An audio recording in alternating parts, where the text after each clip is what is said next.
The story by D-Men TV.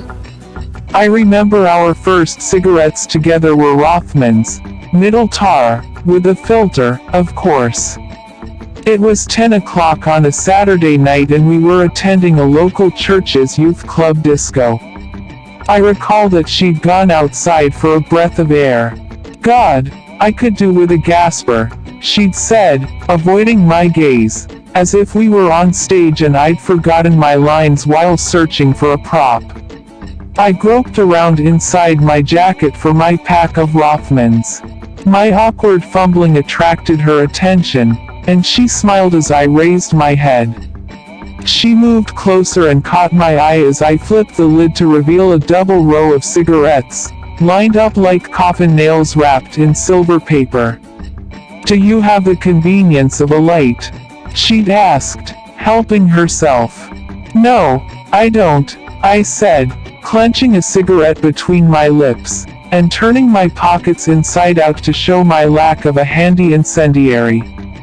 "Typical," she said, rolling her eyes and leaning towards me. My jaw all but fell open as she raised her slender hand toward my face. "Never mind," she said, "I'll improvise." Her outstretched thumb and forefinger plucked the smoldering cigarette from my dry lips. The maneuver was gentle but precise and practiced, as if she was removing a milk tooth from under a sleeping infant's pillow. Her studied gesture was one of ritual, full of expectation, belief and mystery. She was both a nocturnal light-fingered fairy with a delicate touch, and a kind spirit exchanging a child's fang for a silver sixpence. My cigarette, now resting between my lips again, took on an unearthly quality, blessed by her soft caress. I watched her drawing the smoke into her lungs. The world stopped spinning, and I felt dizzy, waiting for her to exhale. "I needed that," she said, allowing the white plume to drift over her shoulder. "I'm Virginia, by the way." I returned her smile as my face blanched, the smoke having gone down the wrong way. "Don't forget to breathe out," she said, grinning, "or you'll die coughing." At that moment, I was hooked. I've given up smoking 1,000 times, it's easy. No, really, it is, I promise. It's a question of perseverance. I don't mind and they don't matter. That's what they say, isn't it? In the past, I stopped smoking for days, and often as long as a week. When we were young, there was no reason to cease. Besides, after years of dedication, it was easier to continue than to quit. When Virginia died, I was bereft. She made me promise to quit when I was by her bedside. I visited her in hospital and she had tubes everywhere and an oxygen mask, which she removed from time to time to have a quick puff. She'd insist on me pushing her wheelchair outside for a breath of fresh air. Once we were away from the matron's watchful glare, she'd rifle through my pockets, spark up and have a good reason cough. Virginia smoked until the last few hours of her life. She was ever faithful to the pleasure that killed her. We'd had 50 years of marriage, golden years and many, many happy times and no regrets. I'd never smoked much before I met Virginia, well not every day, anyway. All my pals smoked, and I'd tried it with little success. They told me it was what adults did and I ought to try harder. I persevered until I reckoned I'd got the hang of it. Gaspers, she used to call them. "Can I nick a gasper?" she'd ask, when we got to know one another. She smoked Benson and Hedges and I soon changed my allegiance. It was easier if we both smoked the same brand. The night we met, I'd marched into a local tobacconist clutching the correct money in coins and asked for a pack of 20. It was my first packet of 20 and I only bought them to feel grown up. I didn't even have money for a lighter. I had to ask someone for a match to light the one I was holding when she spoke to me. Virginia had caught my eye about town and I'd seen her smoking. I thought I could impress her if I smoked too. If she encouraged me to smoke in the first place, it seemed fitting that she should ask me to stop after her departure. While sharing a cigarette, we fixed all our problems together. Whatever came our way, we would fight it until the end. We were invincible as a couple and inseparable too, a match made in heaven. Virginia and I laughed our way through life's troubles. We never argued until we tried to give up smoking at the same time. I'd had a health scare, and she suggested packing it in. Going cold turkey together is awful, and we almost ended our relationship in divorce. After a week, I'd had enough of a respite and started smoking again. I was soon on top form and felt fit again. The breather restored my health, and we returned to our old ways soon after.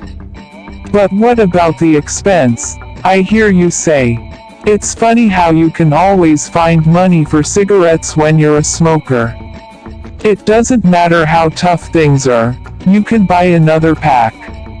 My Uncle Jim was a big smoker in the 1970s. He enjoyed anywhere between 30 to 40 cigarettes every day. It was an era when smoking was encouraged and tobacco companies offered many incentives. They gave tokens away with every packet. The idea was to collect them and choose gifts in exchange. Uncle Jim collected 7,000 cigarette tokens of various denominations, hoping to claim a new car. He counted them out, gathered them up in a dozen boxes, and sent them off. It's funny, but he heard nothing back from the cigarette company. When he called them, they said the tokens must have got lost in the post. Uncle Jim couldn't believe it. According to my aunt, he hurled the telephone through their enormous picture window. The loss didn't deter Uncle Jim, however, and he continued to smoke an alternative brand of tobacco. I overheard my family discussing the issue, and they asked the inevitable question regarding his expenditure. What would Uncle Jim do with the money if he had it all again? Uncle Jim just shrugged and said, if he had all the money he'd spent on cigarettes, he'd spend it all on cigarettes. It made little sense to me as a youngster and the waste horrified me. Now, I'm not so sure. He enjoyed a cigarette and I can understand that up to a point. He didn't die of cigarettes and he had a happy life. As a social shorthand, it's great for making friends. Can I pinch a ciggy? Would you like one of mine? Have you got a light? Inevitably, such questions lead to longer conversations at work or at a party. I've made many friends and acquaintances in that way. When Virginia got ill and had to rest in the hospital, I rationed myself to 14 cigarettes a week. 2 every day, 1 in the morning and the other in the evening. Some days I'd get to 10:30, and I'd allow myself the second cigarette. Then, by lunchtime, I'd struggle not to have a third. Most days I'd finish 10 cigarettes by mid-afternoon and pretend I'd done well.